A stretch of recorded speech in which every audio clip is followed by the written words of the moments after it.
नमस्ते स्टूडेंट्स, आप सभी का राजपूताना शिक्षण से जुड़ने के लिए स्वागत है। तो जैसा कि आप जानते हैं, हम पढ़ रहे हैं राजस्थान में प्रजामंडल आंदोलन, हमारी 9th क्लास की बुक से। ये जो बुक्स हैं हमारी, जो माध्यमिक बोर्ड की NCERT की बुक्स जो होती है, इनसे बाहर कोई भी क्वेश्चन नहीं होता है, तो हम सबसे पहले इन्हीं को ही कंप्लीट करेंगे। तो चलिए शुरू करते हैं। प्रजामंडल, और कौन सा प्रजामंडल पढ़ेंगे हम? आज पढ़ेंगे करौली में प्रजामंडल आंदोलन या जन आंदोलन। एक और बात, अगर आपने चैनल को सब्सक्राइब नहीं किया है तो सब्सक्राइब कर लेना और बेल आइकन को भी दबा देना। आगे देखो, करौली में जन आंदोलन। देखो, करौली में प्रजामंडल की स्थापना होती है 1938 ईस्वी में। कब होती है? 1938 ईस्वी में। इसके प्रमुख नेता त्रिलोकचंद माथुर, चिरंजीलाल शर्मा व मान सिंह थे। कौन कौन थे? त्रिलोकचंद माथुर, चिरंजीलाल शर्मा व मान सिंह थे। अन्य राज्यों की भांति करौली में भी आंदोलन समाप्त करने के लिए प्रयास किए गए।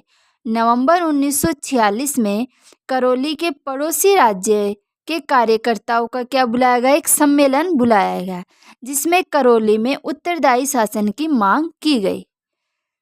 जुलाई 1947 में महाराजा ने 11 सदस्यों की एक समिति संवैधानिक सुधार के विषय में सुझाव देने के लिए नियुक्त की।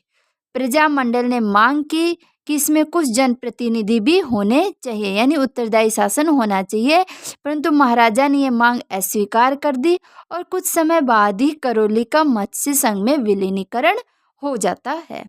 छोटा सा प्रजामंडल था, इससे 1-2 क्वेश्चन बनते हैं, तो हम देखते हैं। देखो, करौली प्रजामंडल।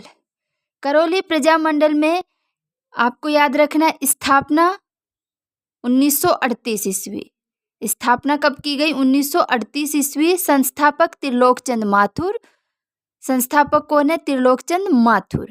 अब देखो, आपको 2 चीजें याद रखनी। अगर पूछा जाए करौली में राजनीतिक जागृति लाने का प्रयास किया तो त्रिलोकचंद माथुर ने किया। राजनीतिक जागृति लाने का प्रयास किया त्रिलोकचंद माथुर ने, और राजनीतिक जन जागृति लाने का कार्य किया गया ठाकुर मदन सिंह द्वारा। ठाकुर मदन सिंह द्वारा। अगर ऑप्शन में ये नहीं है, इनमें से कोई सा भी आता है और ये नहीं है, तो आप त्रिलोकचंद माथुर भी कर सकते हो। ठीक है। दूसरा आता है चिरंजीलाल शर्मा। 1946 ईस्वी में त्रिलोकचंद माथुर की क्या हो जाती है? मृत्यु हो जाती है, और उसके बाद अध्यक्ष बनते हैं चिरंजीलाल शर्मा। कौन बनते हैं? चिरंजीलाल शर्मा। एक चिरंजीलाल मिश्र भी होते हैं, वो अलग हैं, जो जयपुर प्रजामंडल में आते हैं। ये चिरंजीलाल शर्मा है। ठीक है। आगे देखो, करौली प्रजामंडल में 2 चीजें आएंगी। एक तो आएगा चरखा संघ। सबसे पहले तो आपको यही याद रखना है, स्थापना 1938 ईस्वी में किसके द्वारा? त्रिलोकचंद माथुर के द्वारा। आगे देखो, आता है चरखा संघ। अब चरखा संघ उस समय क्या चल रहा था? हमारा भारत छोड़ो आंदोलन भी चल रहा था, तो चरखा संघ से जुड़े थे चिरंजीलाल शर्मा। चरखा संघ से कौन जुड़े थे? चिरंजीलाल शर्मा। और चरखा संघ 2 स्तरों पर होता है। एक होता है अखिल भारतीय चरखा संघ, तो ये अखिल भारतीय चरखा संघ से जुड़े हुए थे, जिसकी स्थापना 22 सितंबर 1925 ईस्वी को पटना में हुई थी, अखिल भारतीय चरखा संघ की। और इसके अध्यक्ष बने थे महात्मा गांधी, और इसी से जुड़े थे जमनालाल बजाज, जिन्होंने 1927 में जयपुर में क्या किया? राज्य स्तरीय चरखा संघ की स्थापना की थी। तो इसी अखिल भारतीय चरखा संघ से हमारे चिरंजीलाल शर्मा भी जुड़े थे। आगे देखो, करौली प्रजामंडल का प्रथम अधिवेशन 1939 ईस्वी में। कब हुआ? 1939 ईस्वी में, और त्रिलोकचंद माथुर की अध्यक्षता में हुआ। 1939 ईस्वी में त्रिलोकचंद माथुर की अध्यक्षता में हुआ। 1942 के भारत छोड़ो आंदोलन में भी इनके द्वारा भाग लिया गया था, त्रिलोकचंद माथुर के द्वारा और करौली प्रजामंडल का।